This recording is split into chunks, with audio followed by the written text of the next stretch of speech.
안녕하십니까, 꽃놀이 농원입니다. 고객께서 화분 3개의 분갈이를 의뢰하셨습니다.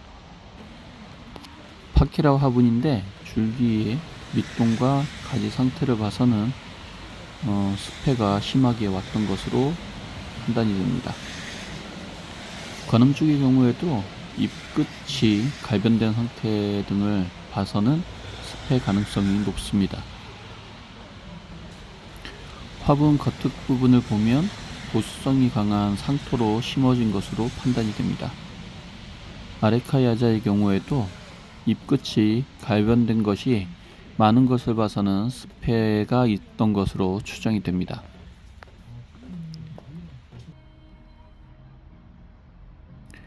중대형 화분에 상토로 심겨진 중품 파키라나 관음죽 등에 일주일에 한 번씩 물을 주라고 안내를 한 것을 보면 안내도 좀 잘못되었다고 판단이 됩니다. 파키라 화분을 뽑아서 상태를 한번 확인해 보겠습니다. 예상했던 대로 내부 토양은 코코피트 위주의 상토로 식재된 상태입니다. 보수성이 강한 토양이기 때문에 한번 물을 공급하면 잘 마르지 않습니다. 식재토의 양과 깊이, 배수층 포설 여부를 확인하기 위해서 뽑아 보겠습니다. 파키라의 뿌리는 거의 녹아서 없는 상태가 되었고요. 줄기의 밑동 부분도 약간 물렁거리고 있고 수피 부분은 이렇게 물러서 떨어지는 부분도 관찰이 되고 있습니다. 뿌리에 붙은 흙도 거의 없는 상태입니다. 목대에서 뻗은 가지의 상당수는 갈변이 되었고 남은 줄기도 잔주름이 가면서 마르고 있는 중입니다. 식물 컨디션을 봐서는 회복은 불가능하다고 판단이 되어서 의뢰인께 연락을 드리고 파기하기로 결정을 했습니다. 화분 내부의 흙을 한번 확인해서 상태를 점검해 보겠습니다.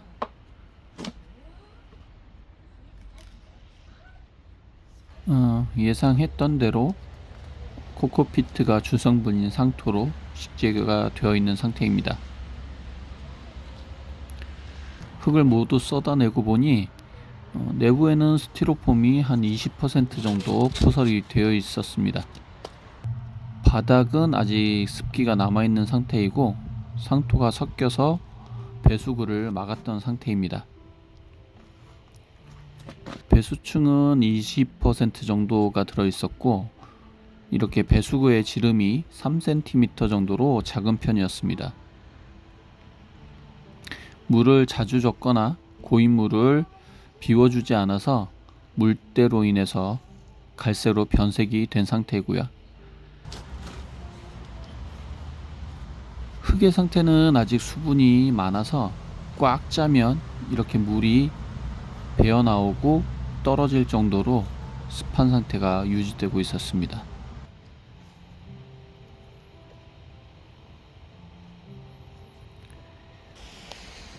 파키라는 폐기하기로 결정을 했고 관음죽 상태를 확인해 보겠습니다.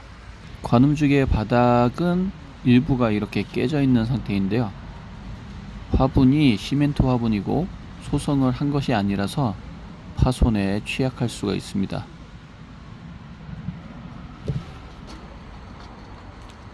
우선 관음죽을 화분에서 분리해서 전체적인 컨디션을 확인해 보겠습니다. 생각보다 관음죽 기존 뿌리 부분이 크기가 있다 보니 흙을 걷어내기가 상당히 힘듭니다. 화분이 파손되지 않도록 조심해서 뽑아냅니다. 뽑아보니까 기존 플라스틱 포트에 심겨져 있을 때 뿌리 상태 그대로 뽑혀 나오고 있습니다. 새 흙으로 뿌리가 제대로 활착이 되지는 않은 상태이고요. 흙을 쏟아서 흙 상태와 배수층 포설 여부를 파악해 보겠습니다. 파키라 화분과 마찬가지로 코코피트 상토로 심겨져 있고 젖어 있는 상태입니다. 이런 흙에 심겨져 있는데 2주마다 물을 주라고 안내했다면 문제가 좀 있겠죠. 스티로폼이 배수구를 막은 상태로 되어 있었습니다. 스티로폼 조각으로 20% 정도 배수충이 설치되어 있는 상태였고요. 파키라 화분에 비해서 배수구가 턱없이 더 작아서 1cm 정도도 안 되는 상태였습니다. 그리고 바닥 모서리 부분이 파손된 부분을 점검해 보도록 하겠습니다. 석고나 비슷한 소재들로 제작이 되어 있기 때문에 습한 상태가 유지되어 버리면 조금만 긁어도 부서져 나올 수가 있습니다.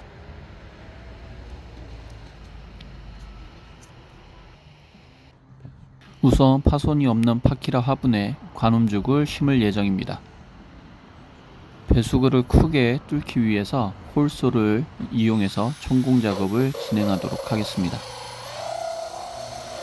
화분이 큰 편이기 때문에 세 군데를 뚫어서 배수성을 확보하도록 하겠습니다.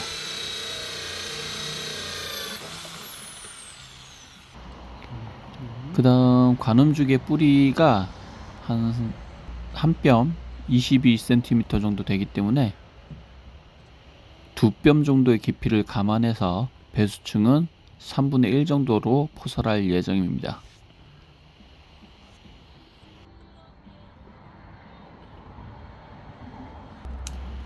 배수망을 여유 있게 크게 재단을 해서 바닥 부분에 먼저 설치를 하고요.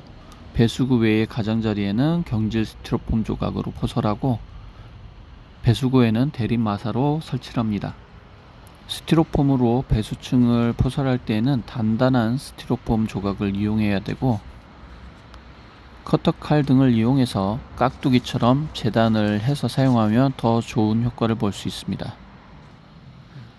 이후 대립마사를 이용해서 배수층을 설치하도록 하겠습니다. 이렇게 가장자리는 스티로폼, 가운데는 마사로 3분의 1만큼 설치를 완료했습니다. 식재에 사용할 용토는 분갈이 용토 70%, 펄라이트 30%를 혼합했습니다. 우리 매장에서 사용 중인 혼합 식재토가 왼쪽, 화분에 들어있던 상토가 오른쪽입니다. 이렇게 비교하면 차이가 좀 더 명확하게 나타나겠죠.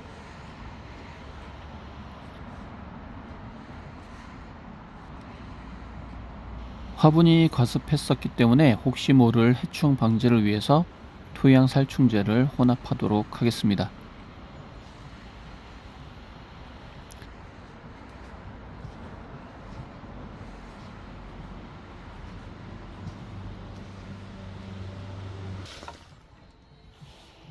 관음죽 뿌리 깊이를 감안해서 미특을 충분히 넣어서 준비를 하도록 하겠습니다.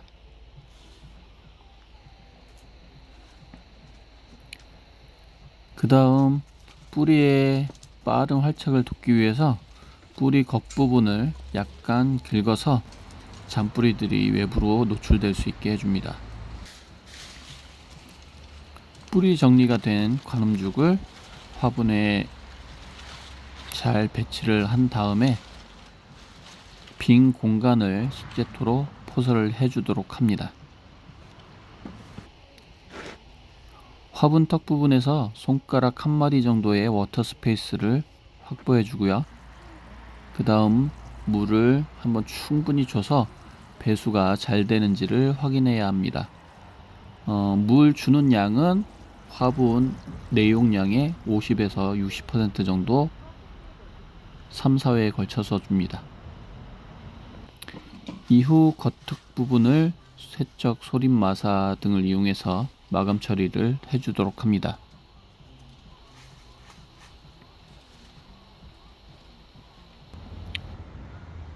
다시 한번 물을 흠뻑 줘서 토양 전체에 골고루 수분이 공급될 수 있도록 합니다. 관음죽의 잎을 보면 관리하면서 잎 끝부분이 마르는 것은 불가피한 부분이 있습니다.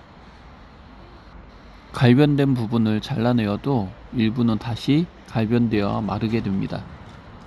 관음죽의 정상적인 잎을 보면 끝이 톱니처럼 갈라져 있는 게 보입니다.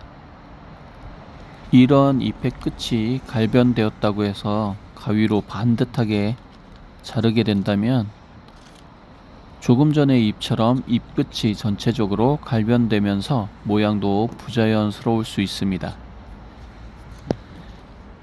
그렇기 때문에 저희는 이런 물결 모양의 핀킹 가위를 이용해서 오려주고 있습니다.